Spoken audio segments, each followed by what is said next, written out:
Welcome and thank you for joining us today for the launch of Language Trends Northern Ireland Research.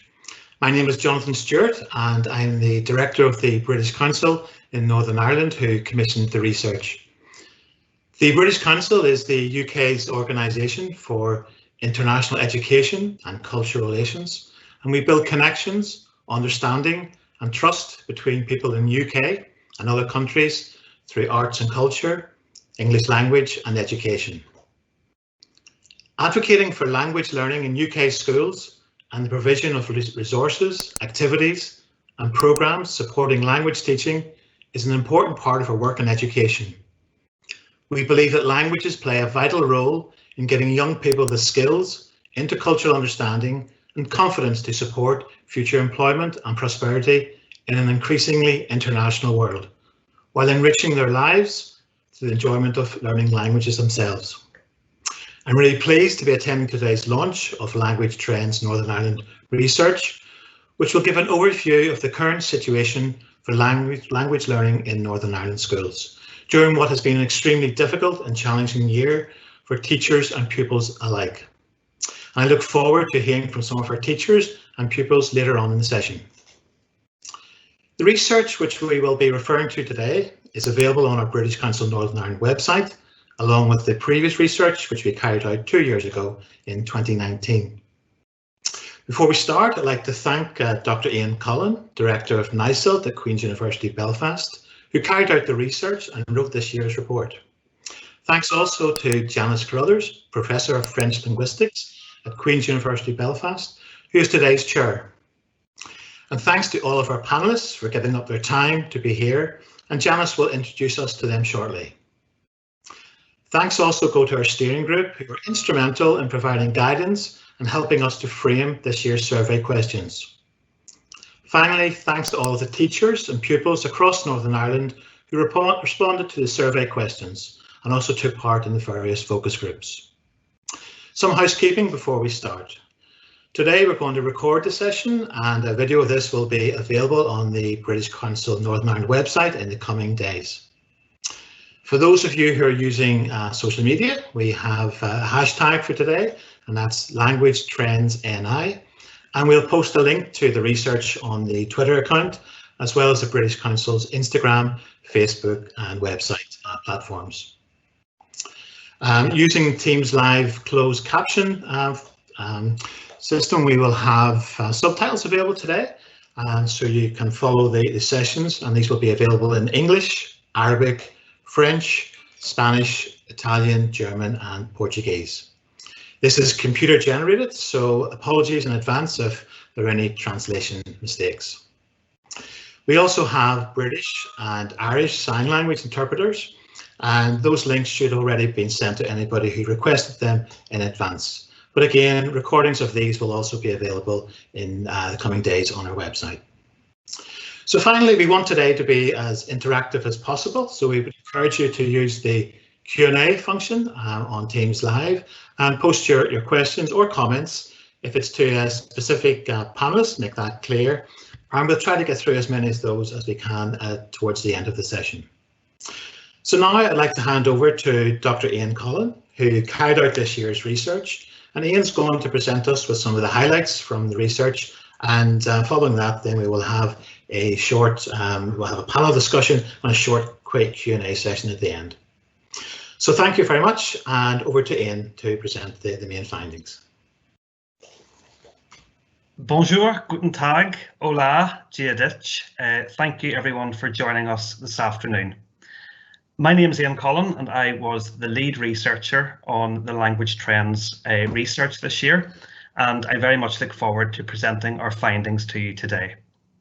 On your screen, you should now be able to see a slide with details about what we did in our research, and I do hope that that's being shared with you.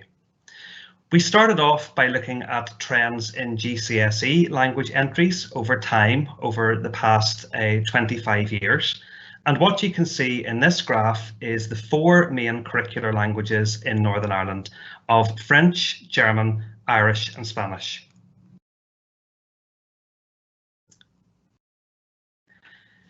So along here, you should be able to see the graph of the main curricular languages that are taught in Northern Ireland. And we have got on the blue line French, on the yellow line Spanish, on the green line Irish, and on the orange line at the very bottom we have German. As a researcher, I looked at the trends in entry over the past 25 years for GCSE because this is most reflective of what is going on in our schools at Key Stage 3 and at GCSE level. We can conclude from this graph that the main issue is being the decline of French over time, that has gone down from over 14,000 entries in 1996 to just under 4,000 entries in 2020. Similarly, we can also see that Spanish has grown from a relatively small base, and it is important to contextualise the growth in Spanish against this small base. Numbers for Irish have declined over time, and that is still a decline even with fluctuations in pupil numbers, and numbers in German have also declined over time. So it was against this backdrop of an overall decline in modern languages at GCSE since 1995 that we set about looking at our research for what is currently happening in Northern Ireland in 2021. If we move on to the next slide, we will be able to see what we are looking at within our research. We did 3 different surveys, one with Year 9 pupils, 2 teacher surveys, and 3 pupil focus groups. Within our Year 9 pupil survey, we had over 1,500 responses from pupils in 38 different schools. It's important to say that all of the pupils were at home whenever they were completing this survey as part of the COVID-19 lockdown, and the pupils voluntarily chose to respond to the survey link that was shared by their teacher. In the 2 teacher surveys, we sent these out to head teachers in all primary schools in Northern Ireland and to all heads of department in post-primary schools in Northern Ireland. We had a response rate of 15.3% from our primary survey, and that may seem relatively low in comparison to the post-primary, but it is in line with the survey response rate that colleagues at Stramillis University College got in their review of primary languages back in 2016. In terms of our post-primary review, it was a very healthy figure of teachers who were coming back to us, and that means we've got a very strong basket of evidence of what's happening in post-primary.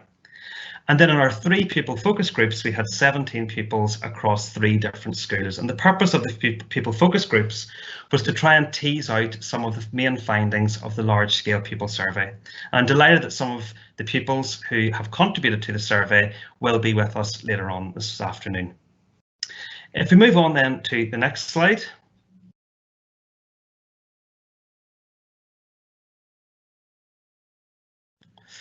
We can see that why did we choose to study Year 9 pupils? Well, the reason for this is young people are experts in their own lives, and this was no way a children's rights-based approach to research, but we did feel it was very important to put young people at the heart of what we were looking to study.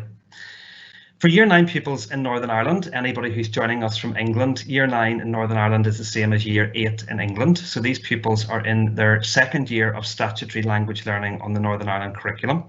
And it is the year group that was disrupted the most by COVID-19 during the past 2 school years. So we really wanted to get to the crux of what these young people have experienced over the past 2 years and what the impact of the pandemic has been on their language learning journey. Year 9 pupils are also considering their future career options whenever they move into Year 10 around whether to take a GCSE language or not. And we wanted to find out what young people's perceptions were of continuing with languages to GCSE. Also important to note that Janice Carruthers and Leanne Henderson at Queen's are both working on a large-scale cross-sectional survey of Year 10 pupils, Year 12 pupils and Year 14 pupils in relation to language learning. So that's what we did, and what did we find out? Let's see on the next slide what we found out about primary. So the biggest shock from primary was that just 15% of responding schools were teaching a language, and this is down from 55% when we last asked this question back in 2019. It might not be a shock whenever I tell you that it was largely due to the coronavirus pandemic, But what we've found here in Northern Ireland, in comparison to when we do this survey in England or in other jurisdictions, is that the fact that languages are not compulsory on the primary curriculum has made the problem even worse, in a sense that languages have been the first thing to go because they're seen as the thing that is nice to do in primary school, either as an after-school activity or as part of class time, and it wasn't deemed to be important enough to continue teaching. And who can blame teachers given the fact that it's not a statutory part of the curriculum? We find out that even under normal circumstances, 68% of primary schools report that there are no opportunities for their pupils or indeed staff for international engagement, no contacts with schools in other countries, and no opportunities to get involved in international opportunities to connect young people across borders. In the 4 out of 10 primary schools which usually teach language, it will be the class teacher who is the main person delivering the teaching. But when we talk to schools that don't currently deliver primary languages, lack of funding was cited as the main reason why primary schools do not currently teach languages. There's great appetite amongst lots of primary principals for languages. In fact, 70% of them were telling us that they thought languages should be on the primary curriculum. On to the next slide then. We teased this out with our Year 9 pupils in our large-scale survey. And we asked them to think back to their own primary experience of learning a language. Compared to the school principals in primary, who the overwhelming majority were telling us that languages should be compulsory at primary, the Year 9 pupils were telling us that it shouldn't be compulsory at primary, but that pupils should definitely have the option to learn a language if they want to in primary level. So we thought that was a very interesting finding, but definitely lots of appetite there for primary languages. If we move on then to the next slide, we can come on to the main findings that we've found from our post-primary schools. The biggest division we can see here is between grammar and non-grammar or secondary schools. So Northern Ireland has quite a complex system of school management, and we have attributed schools to either being one of the 66 grammar schools or one of the secondary schools. What we can see here is a huge divide between the amount of curriculum time for languages at Key Stage 3 between grammar and secondary or non-grammar schools. In grammar schools, the tendency is for pupils to have, in the main, more than 2 hours of language learning per week. In secondary schools, the tendency is for pupils to have less than 2 hours of language learning per week. There are, of course, anomalies, and there are some schools in the secondary sector that are doing a really good job of teaching 3 to 4 hours per week, for example. But what we can see in the bulk of the data is this huge divide between grammar and secondary schools. This finding was also in research that was conducted by Henderson and Carruthers, looking at a 2018 data set of language uptake in post-primary schools, and there's great inequities across the system. If we move on to our next slide, we can see that whenever we talk to our Year 9 pupils, 54% of Year 9 pupils said that they find languages harder to learn online compared to their other subjects. Just 44% of the Year 9 pupils told us that they plan to do a language for GCSE. And when we probed around the position of languages in a future career, an overwhelming majority of pupils, 92%, cannot see the relevance of languages for their own future career, and many of them do plan to stop at GCSE even if they do go on to take a GCSE. Just 1 in 10 said they would consider taking a language for A-level. So from this we can conclude that there is work to be done in careers education, information, advice and guidance in schools so that young people can see the value of languages for their future self. If we move on to the next slide then, we can look particularly at Key Stage 4, which is years 11 and 12 in Northern Ireland, ages 14 to 16. Up until 2004, languages were a compulsory GCSE subject for young people, and today in 2021, just 8% of our responding schools have got a compulsory GCSE language provision. And that is in the spirit of the current Northern Ireland curriculum, where there is a great deal of flexibility, but as we know, with this flexibility also comes a degree of risk. We saw particularly last year, because of the pandemic, that there was a decrease in availability of qualifications in heritage or home languages for pupils, and that really is very regrettable because of the pandemic.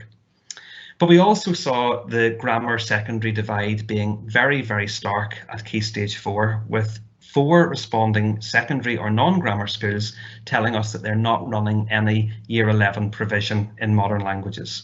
And that's really, really sad. I think that there are children attending schools where they cannot do a GCSE in a modern language. If we move on to our next slide, then we will take a look at post-16 and our main findings there. What we saw at GCSE between grammar and non-grammar schools is even more marked in the post-16 category. In most secondary schools, where languages do run at A level, the vast majority of classes will have less than 5 pupils, and that puts these schools on a very unstable financial footing. In both grammar and secondary schools, 43% of our responding schools told us that A level classes will not run in modern languages if there are not enough pupils. Some schools are operating in area learning communities where schools cooperate together to deliver post-14 and post-16 provision.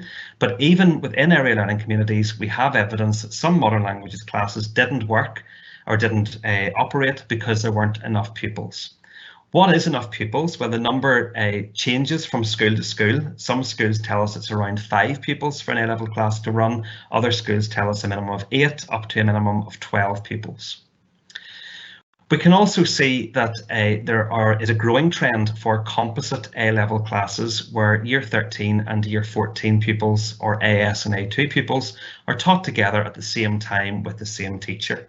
This is a relatively new phenomenon, and it's one that schools are going down to try and get modern languages to continue at A level.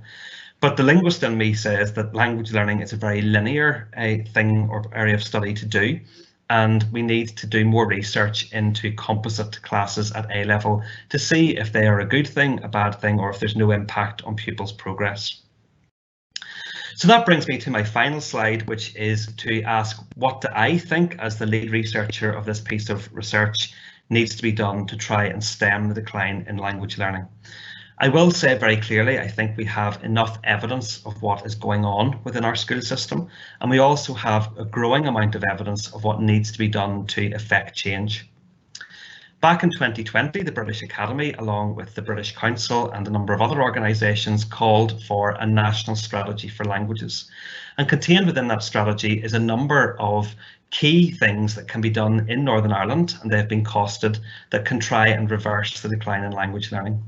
At post-16, we should have a languages premium where there is a financial incentive either for pupils or for schools to continue with language study beyond age 16. Also, from my own research, I think that we need to look very carefully at what young people are learning for GCSE and Key Stage 3. We know that teachers are working very hard in their individual classrooms, but what we are teaching in GCSE modern languages hasn't really changed for the past 40 years, nor has the mode of assessment. For example, young people in GCSEs for modern languages are put into an assembly hall and are asked to listen to a CD track of pre-recorded French or pre-recorded Irish or whatever language is under study, and then to answer questions on that. This is probably one of the first times that these young people have ever seen a CD. They are living in a very different world to what we were living in 40 years ago. So with that, I would say that there is an urgent need to reform the Northern Ireland curriculum for modern languages. These conversations are well underway in England. They haven't proved to be popular, but at least the conversations are underway. If we continue to keep doing what we have been doing for the past 40 years, then nothing's going to change. We need modern languages to appeal to a broad range of young people. And we know from our research that the biggest barriers to taking a language for GCSE are first and foremost the nature and content of external exams, and secondly, the way external exams are marked and graded. We need to get this right for all our young people, and we can do better in terms of how we assess GCSE languages. The traditional speaking exam of a pupil in a room and it being pre-recorded and talking to their teacher is no longer going to cut the mustard with the young people of today, nor is the CD player in the assembly hall with pre-recorded language that pupils hear twice. We've got to think of more creative ways to assess our young people in languages, and we've got to make sure that they're being rewarded fairly for the work that they're putting into language learning. It's on that note that I'm going to hand over to our chair for today, Professor Janice Carruthers, who will take a number of themes from the report and discuss them with our very interesting panel members of in-service teachers and pupils from local schools. Over to Janice. Thank you very much indeed, Ian, and thanks to all of you for coming along this afternoon. As you know, the event's hosted by the British Council in Northern Ireland. I'm Janice Carruthers. I'm Professor of French Linguistics at Queen's, but also Modern Languages Leadership Fellow with the Arts and Humanities Research Council. So thanks to Ian for taking us through the highlights of this year's research. It's given us plenty to think about and plenty to talk about this afternoon. I'd like to introduce our fantastic panel of young people and school leaders joining us today. So we have Kevin Donaghy, Principal of St Ronan's Primary School in Newry, Ciara McCoy, Head of Irish at St Paul's High School in Bessbrook, and they're going to bring us the primary and post-primary pictures from a teacher perspective. And we also have 2 Year 9 pupils joining us. We have Lucy from Banbridge Academy and Jude from St Malachy's in Castlewellan. So we're very grateful to all of you for giving up your time this afternoon.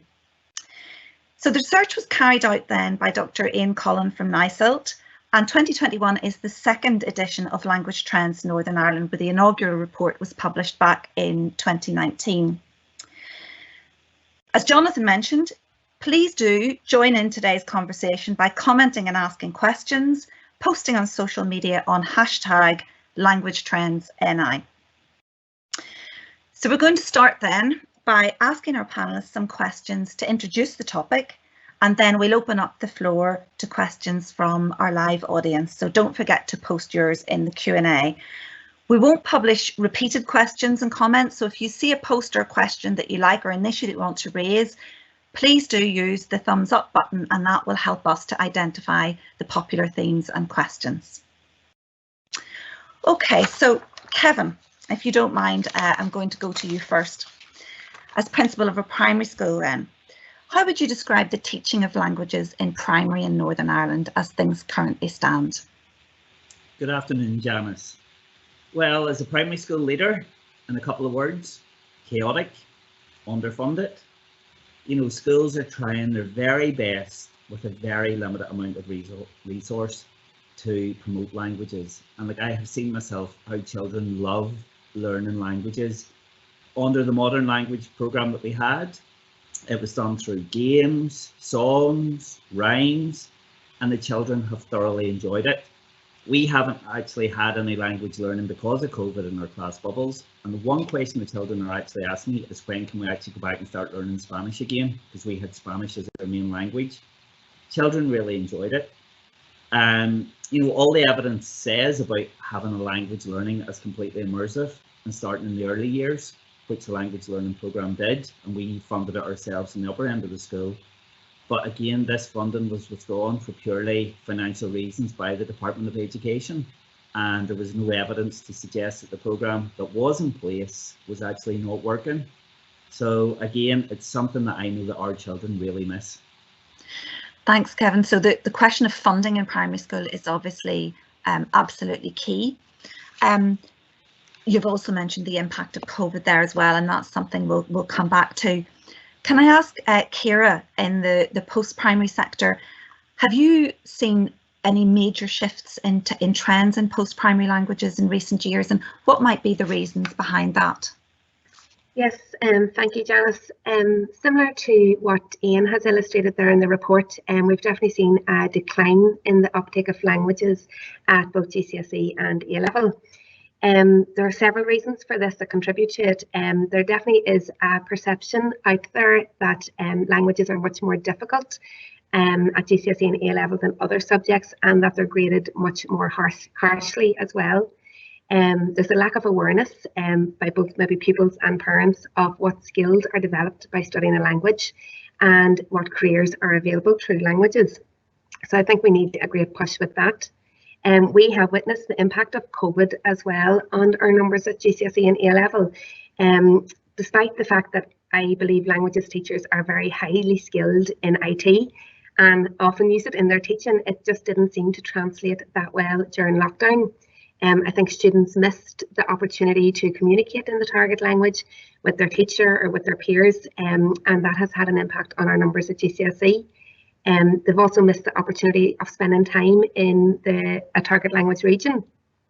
And often that can be a big draw at GCSE. You have the chance to head to the Gaeltacht or head off to Spain as part of your studies, and that has had an impact as well. It would also be remiss of me not to mention the fact that SEA have withdrawn the oral exam this year and last year. And I don't think that sends out a very positive message about languages. Speaking the language is what makes it different from every other subject. You know, it's not focusing on writing or textbooks. It's a really lively subject to teach. And I would worry about the impact that would have on numbers in the future as well.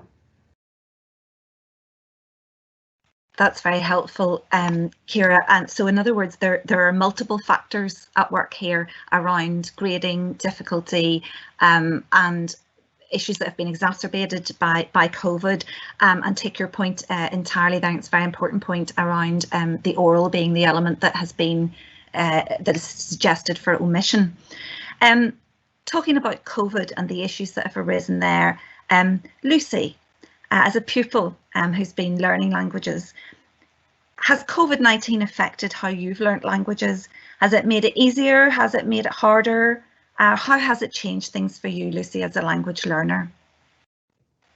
Well, unfortunately, I feel as though languages has become more difficult with COVID-19.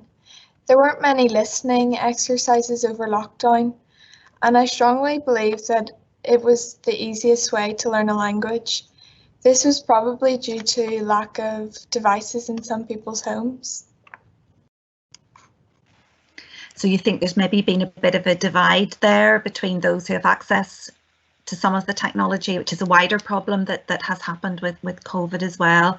How did you find it with the oral work, for example, doing the oral work online? Did you find that tricky? Well, oral exercises are very useful, and if a pupil says a sentence out loud, then it helps them to remember it more, I think, anyway. Great, thank you. And could I just ask Jude a question then, again, as a language learner. The research in language trends this year suggested that only around 1 in 10 pupils learning languages thought that languages would be relevant for their future career. Would you agree with that? And if that's the case, why do you think pupils feel like that?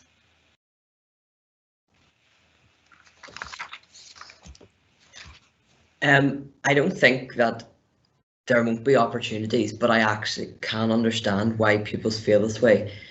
I feel a lot of language learners aren't shown the opportunities that they'll have in the future with their jobs in school when learning languages. I think that some of the opportunities are things like being able to have, like, depending on what your job you want, being able to have clients through English or whatever language you're learning, and being able to help, like, facilitate resources in your job for people wanting to learn languages there as well.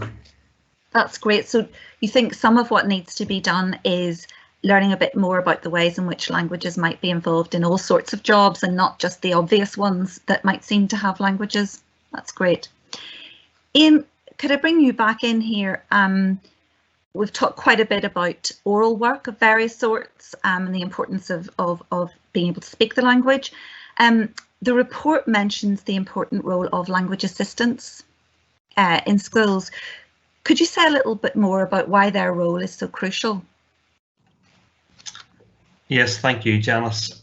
So in the report, we found that language assistants are reasonably healthy in our schools in terms of numbers, but there has been a marked decline over the past 10 years. And the reasons why there has been a decline are purely financial reasons. It is not because school leaders and heads of modern languages do not see the value in having a language assistant in school, but it really is a financial budgetary issue. Language assistants, as hopefully people know, are often young people who are training to become teachers in France, Germany, Spain, or native speakers from the Gaeltacht, or indeed other countries, who come to Northern Ireland to work in our schools as a teacher's assistant, with their main focus being to help young people with their spoken language and with their pronunciation. And they're incredibly important because they not only bring with them the skills of being a native speaker, which with the best will in the world, none of us who speak languages from Northern Ireland are able to replicate fully, particularly those countries out with the island of Ireland. They also bring with them a great deal of cultural insight that really enriches the fabric of school life. And we do have a very rich melting pot here in Northern Ireland of different languages, but there are some schools and pockets of Northern Ireland where there are no languages spoken amongst the pupil or staff body other than English. So to have a language assistant, particularly in those schools, is really a very enriching experience to find out about other cultures and how things operate in other countries. So I think that all of that means that language assistants are a very important and a very valuable resource. And as we have spoken about also today around CCA's decision to discontinue the units in speaking at GCSE, AS and A level for the summer 2022 awarding series is the most regrettable step I think I have ever heard in language learning in Northern Ireland. And as a linguist, I would be questioning who approved this decision, because it really is a decision that has been very poorly thought through. The language assistant goes hand in hand with GCSE speaking and with AS and A2 speaking. Their role is crucial for all of that. And the latest decision around speaking with examinations has been very, very regrettable. So I certainly hope that language assistants will continue for a long time. They make a really important contribution to our school system, and they could also make a very important contribution to our primary schools if we ever could get our policy right and ensure that languages are a statutory part of the primary curriculum in Northern Ireland. And I can just imagine the transformative impact that this could have on all primary schools here. Thank you very much indeed, Ian, and I think we would all concur with the view that removing the oral component rather than something else is not a healthy decision for the future of languages. I think the sector is agreed on that. Kevin, if I can come back to you, what do you feel that organisations such as the British Council and other bodies who can influence debate around languages could do to support and encourage language teaching and learning in Northern Ireland? Okay, St Ronan's is actually in a shared education partnership with Bridge Integrated in Banbridge. And what we have been able to do is actually work with the British Council on initiatives such as Erasmus+, and we were part of an Erasmus+ programme, working with colleagues in Italy, in Poland, in Spain, and the teachers there had the opportunity to come to visit us here in Northern Ireland, and we had the opportunity to actually go to Spain. Unfortunately, we were due to go to Italy whenever lockdown hit, and we didn't get the opportunity to continue our programme. So we had a lot of support from the British Council actually putting together the Erasmus+ programme and the application. We're also part of a Global Schools programme, and again it's a shared partnership between ourselves and our colleagues in Bridge. And a couple of our teachers actually had the opportunity to travel to Africa to actually experience education there. And again, that was funded through the British Council's Global Education Programme. So we have had a great opportunity to work with the British Council. Unfortunately, Brexit has impacted on the decision to withdraw from Erasmus+, and I think that is significant and very sad. But what I do have to say as well, we look at languages just in the purely spoken languages, but we also have to think of our colleagues in the deaf community, and in terms of incorporating sign language possibly into a curriculum. Now again, I think it's important that that curriculum is widely consulted on, and I think primary educational school leaders, teachers need to be listened to, before we actually put together a modern foreign language programme for actually primary schools. That's great, Kevin. Thank you very much indeed. And I think, again, we would all concur on the question around Erasmus and the need for us to find mechanisms for our students to go abroad and for students from other countries to come to us, especially in the light of everything Ian was talking about there for the role of language assistance. Ciara, thinking of St Paul's and your role in St Paul's, what sorts of initiatives have you taken at school level to help to promote languages amongst the pupils? Well, I think we're very fortunate in St Paul's that our numbers in all 3 languages are still very strong. But we do understand that we can't rest on our laurels, and we need to be constantly reviewing how we're teaching, how we're delivering our subjects, and if we're meeting all the needs of all the learners in our school. There's a number of things that I think impact on our numbers being quite strong. First of all, strategically, languages are quite visible within the school. Our principal and 2 of our vice principals are all former Irish and French teachers. They're all linguists, which helps a lot. Even at a basic level, we have a lovely set of stairs between maths and Irish, where we have all the numbers in English, Irish, Spanish and French visible on the stairs for the students. We've been recruiting quite aggressively over the last 5 years in all languages, and we love recruiting newly qualified teachers as well, because we find that it just reinvigorates our languages departments. It keeps us up to speed with all new research with regard to languages teaching. And we've great relationships with the likes of British Council, Queen's, NICILT, Galen, and we try to really participate in any events that are ongoing for languages. But I think the biggest impact really is the fact that we allow our year 8s to try Irish, Spanish and French and have taster sessions in year 8. And then they make their choices at the end of year 8 of what they'd like to study in year 9 and year 10. So it means the decision on languages isn't being decided by their parents, by what maybe the parents preferred when they were younger, but they're getting a good experience of all 3 languages and then picking which they would like to continue studying. And this means they have a wee bit of ownership on their language journey. Apathy hasn't completely set in at the end of year 10, but also as teachers, it puts us under a wee bit of pressure because the students are and will vote with their feet at the end of year 8, year 10 and year 12. So it puts us under pressure to make sure that all our lessons are good and that we're up to date and appealing to the students and making languages attractive to them. And I do think that that has a huge impact on the continuation of whatever language you have picked in year 8 to GCSE and A-level. Similar to what Ian said, we're very fortunate to have language assistants in our 3 languages.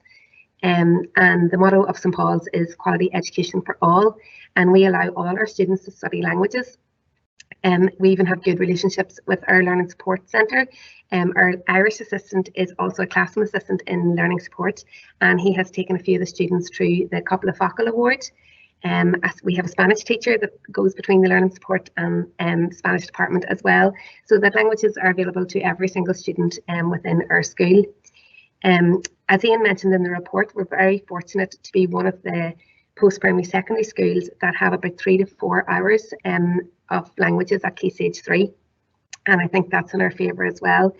And the fact that all our languages teachers solely teach their language or a second language, they're not involved in any other subjects, are all language specialists. I think all those wee things all impact on the experiences that the students have and make them more likely to select a language at GCSE and A-level.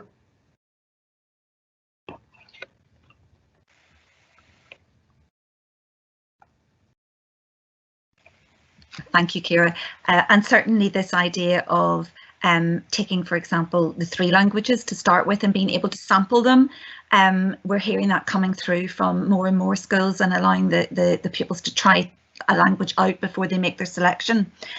Could I just ask Lucy, if you were given the opportunity to change something, Lucy, about the curriculum, that what you're studying in terms of languages, to change something about it, to make it more appealing to pupils like yourself. If you could give me one thing you would change, what would you change? I think more oral exercises would be useful. Also, whiteboard activities. They're very inclusive to each individual pupil, and although they make the lesson more focused on each pupil, they're more enjoyable for everyone. And I think they would be a very good idea.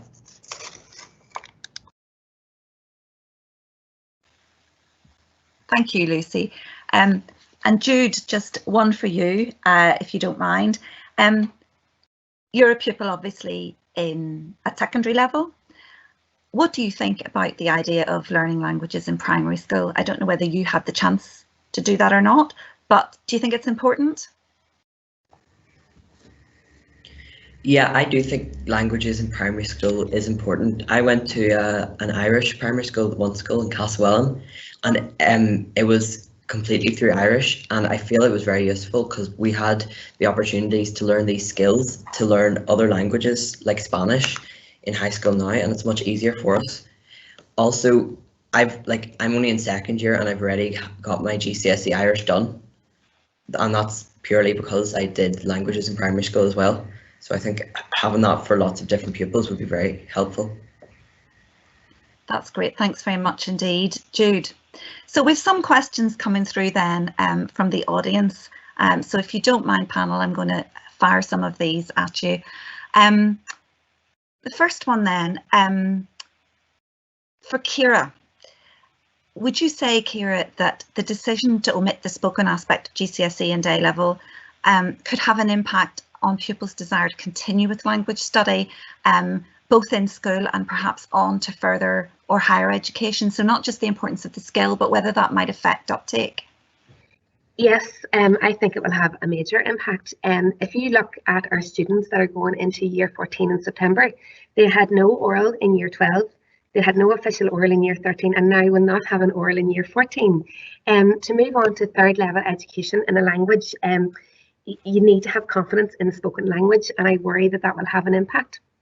I also feel that speaking a language can be the best part of learning a language as well. And when students don't have that experience at GCSE, again, they won't have the confidence to go on to A-level, where they know there will be more focus on spoken word. So I would worry that that would all impact on the confidence levels of our students. Thanks, thank you. And Kevin, and this is a question that picks up on something that you mentioned yourself. What would be your views on the inclusion and importance of sign language on the curriculum alongside other languages? I think it would actually be very important. For example, we have a wee boy in our school who uses Microton, and his classmates actually are using Microton to communicate with him. You know, I think if we want to be truly inclusive schools, if we want to be a truly inclusive education sector, we need to be able to communicate with everyone. You know, even if it's just to say hello. And as Kira was saying, you know, it is about taster. It is about learning even a couple of words so that you're actually able to say hello, how are you, to make someone feel comfortable. And again, I think it's a huge sector of our society that we've actually ignored. You know, that we actually haven't. We talk about learning languages, Irish, Polish, French, German, but we have a whole sector of people in our own community who use sign language, and I think we have to look and possibly start doing a little bit of sign language to make them feel included. That's great, thank you. And maybe one for Lucy, if you wouldn't mind, Lucy. How important have you found the international connections in your school? So, for example, having a language assistant, and we've talked a little bit today already about language assistants. If you've had a native speaker of any of the languages you're learning, or any international, maybe a visit abroad, has that been important for you? Well, here in Banbridge Academy, we have a foreign exchange programme, and English is the most well-spoken language throughout the world. Therefore, if we were to visit a foreign country, such as France, we would be able to help the students understand English more, and also us to have a feel of what it would be like in a French school. Great, great. One for Ian, if you don't mind, as author of the report. So the findings for primary schools certainly seem to be suggesting that the opportunity for all pupils to learn language would be very welcome. Would you agree that it's time now to develop the statutory curriculum in Northern Ireland in order to facilitate this at primary level? Yes, without doubt, the time is now that we need to be rebuilding the primary curriculum to include a language, and we can't be having this conversation in another 2 years that we need primary languages. We need action now. It's very unfortunate that the primary modern language programme, which did offer language teaching in some, and I stress some, primary schools, not all, and focused on Irish, Spanish, and to a small extent Polish. It neglected French and German, but it was better to have it than not to have it. I think that we should have been building strategically on that, and it is unforgivable that the funding for that was pulled on the 31st of March 2015. In building up primary languages, I'm the first person to say, yes, we do need to have them, but if we are going to have them, we need to do this properly, and we need to look at what the learning outcomes are. And we want these young people to be able to make progress in the language. It's not about the jolly or the bolt-on. Of course, we want their lessons to be fun, but we also want them to make real progress on what they're learning. And we now are in a privileged position to know from very robust research that has been done by Suzanne Graham and her colleagues at Reading University that for children to make progress in primary languages, they need to have 1 hour of contact time per week, and they need to be taught by a teacher who has degree level proficiency in the language. So there's a funding issue here that money needs to be made available to implement this. We do have the manpower to deliver it, but there will need to be a concerted effort to make sure that this can effectively be rolled out in all schools in Northern Ireland. But to come back to the original question, yes, the time is now, and as I've said on many occasions, Northern Ireland is completely out of kilter with the rest of the UK, Ireland, and indeed the landmass of Europe, in that we don't have primary languages. And it's time that our politicians and our officials at Department of Education explain why we don't have primary languages. So very, very clear view that we need primary languages, but we also need to think through the detail of it, especially around issues like contact time, which really matter in terms of the results. And staying with primary, if I could go back to Kevin, there's a very interesting question, a very important question has come in, which is, can you say a little bit more about how languages are brought into your international school links? So in other words, we often hear about international links in schools, but languages don't always form part of that. And obviously your school is very much leading the way in this sort of activity. Can you say how you bring languages into those international exchanges? Well, for example, whenever we actually had our visitors from Italy over, we have actually a couple of Italian children here in school. So, they were able then to go and host our Italian visitors and talk to them in Italian. Again, because we had been learning Spanish, and I know Ian had talked about French and German. Spanish was a language I learned at school and loved the teacher, and I think that's an important thing. If you love your teacher who's teaching you the language, you'll love the language. And because we had been learning Spanish, a lot of our children were able to converse with their Spanish visitors as well in the language. And again, we would have quite a sizable Polish community, and because we had our links with a Polish school, our Polish children were able to actually take them around the school and converse with them in Polish and talk to us, talk to them about what life was like in St. Ronan's.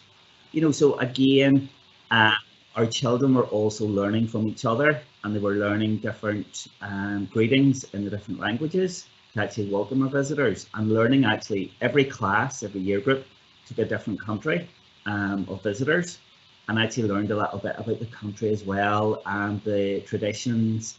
And it wasn't just the fact of the language, we were learning a lot more than just the spoken word. We were learning about the whole culture, the whole background, and how the country actually came into existence. And it was something that really thrilled our children, and it was a real celebratory week whenever we were hosting. Excellent. Great. In other words, the language and the culture are completely integrated in what you're doing in those kinds of international links and exchanges. And one for Jude, if that's okay. Obviously you've a group of friends at school. Some of them are selecting languages and some of them are not selecting languages. Why do you think some of some of your friends would decide not to take a language at GCSE? I feel like a lot of my friends might think that it's just a lot of work to take a language, or that possibly that they find it very difficult. And I think, in my opinion, for GCSE, a way to do it would to be, like at the minute, for me in second year, or for everyone in second year learning languages, for the teacher to give us creative and fun ways to help us remember our language and like vocabulary. Great, great. Can I just ask each of you, for 5 of you, just one takeaway, closing comment, if you like, one thing that you would like the audience to take away in terms of your message about language learning, just literally one sentence, one small takeaway. Maybe start with Ciara. Oh gosh, Janice, no pressure at all. I actually, although as a post-primary teacher, I think primary schools are the key. The reinstatement of a primary language programme. I know it's a bit longer than one statement, but if we see that students have attended summer camps where languages were available, we see a big impact on that in Year 8 Irish and their confidence and love of the language. So a primary languages programme, I think, would have a big impact. Top priority for you. Great, thank you. Kevin? I would say lobby the politicians and to make sure that we actually get a proper modern foreign language programme in primary schools, and one that's properly funded. So primary schools getting a good push there from both Ciara and Kevin. Very good. Lucy? Perhaps for young children, maybe to watch a television programme in a foreign language, because that's how young children learn things these days. So just at home, to other young people, same age as yourself, just spend a little bit of time watching a programme in a language other than English at home. Yeah, that's a really good suggestion. Jude, what about you? Just that being bilingual has changed my life, and that I've been given so many opportunities just like this today. Well, that's quite a message. That's a great message, isn't it? Being bilingual has changed your life. That's the sort of message we like to hear. That's fantastic. Can you pin down what it is, Jude? It's allowed you to come to events like this. What other ways has it changed your life? It's given me a lot of like communication skills and being able to learn so many new things, because I've learned second language at such a young age. Very good. So it's helped your all-round your communication skills and your ability to mix with other people and so forth. That's great. And Ian, as the author of the report, what would you say? What would be your main comments? I'll even give you time for more than one takeaway. What would be your main messages then as we start to move towards closing today? From my research, the teachers in Northern Ireland are doing an outstanding job and working very hard to deliver what the Department of Education are asking them to deliver for Key Stage 3 modern languages, and for what CCA are asking them to deliver for GCSE and A-level languages. The teachers can't do any more. The power lies with the Department of Education and with CCEA to change what needs to be taught in our schools and what needs to be assessed and how it needs to be assessed in our schools. So the power is fully in the hands of the examination body, the awarding body, and the Department of Education. And if they can craft a curriculum and an examination that will appeal to young people, then the teachers will very happily and very competently deliver it. And can I ask you, Ian, just since you've raised the question and you raised it in your presentation as well about curriculum, in a nutshell, I know these things are detailed and you know we don't have time to talk about the detail, but in a nutshell, what is it? What's the core thing that needs to change in the GCSE curriculum, in your opinion? Because as you mentioned, there are major changes ahead in England. Mm-hmm. They've not necessarily been, what's been proposed is not necessarily popular. What would you do if you were given a blank sheet for the Northern Ireland curriculum? First of all, I would ask young people what they want to be learning at GCSE in languages. I don't think any of them will come and tell you it's about household chores and the environment and their part-time salary job, most of whom don't actually have a part-time salary job. So we need to look at the content of what pupils are learning at GCSE and ask the pupils what they want to learn, and then ask them how they want to be assessed. And if we give our pupils that voice, they will come up with very good answers. I would imagine answers would be along the lines of jettison the old-fashioned listening examination, jettison the interrogation by speaking examination, of course retain speaking as an assessment, but not in its current format of role plays and conversation. And look at what's going on in other European nations, not with regards to how they're learning English, but to how children in Germany are learning French and Spanish, how children in Spain are learning French, for example, and see what can we do to improve our mode of assessment and the content of what our young people are learning. And if we get the GCSE right, then that will naturally flow down into Key Stage 3. Lovely, thank you very much. That's a very positive note on which to end. Can I just thank all our panelists again, thank Ian for the report and for the British Council for funding and facilitating it. Thanks to our panelists, thanks to our audience, thank you for the questions, which were excellent. We hope that you've enjoyed the event. It would be great if we could carry on the conversation on social media after we've all turned off our computers.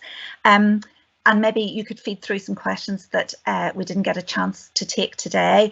Again, just use the hashtag language trends NI. In the next couple of days, the British Council is going to send you out a feedback form. We'd really love to have your views on the event. It helps us to plan events in the future. And there'll also be a recording of today's event, which will be on the British Council website in the next few days, so you can go in again and have a listen again to the discussion. So thanks again to everyone for joining us today, and have a lovely evening. Thank you.